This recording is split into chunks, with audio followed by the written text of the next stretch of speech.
Sono entrati nel fine settimana nascosti dalle impalcature di un cantiere di lavoro, hanno forzato una finestra e sono saliti al 6° piano, dove si trovano gli uffici che seguono i rapporti con l'estero. Lì da un armadio si sono impadroniti di alcuni computer portatili, fuggendo poi per la stessa strada. È un furto che si era tinto di giallo, quello accaduto alla sede amministrativa della Cassa di Risparmio del Veneto, gruppo Intesa San Paolo, in via Trieste a Padova, un palazzo di 7 piani che ospita i vertici del nord-est dell'istituto bancario. Si temeva che nei computer potessero essere custoditi i dati sensibili e personali dei clienti, ma la direzione smentisce categoricamente che possa essere avvenuto.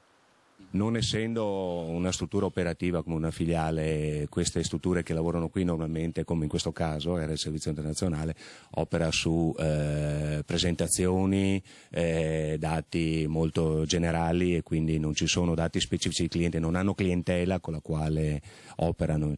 Sul posto i carabinieri del nucleo investigativo per i rilievi e per le indagini. Dalla banca fanno sapere che il danno è minimo e che non era mai accaduto in passato. Ora verrà ulteriormente rinforzato il sistema di allarme e videosorveglianza.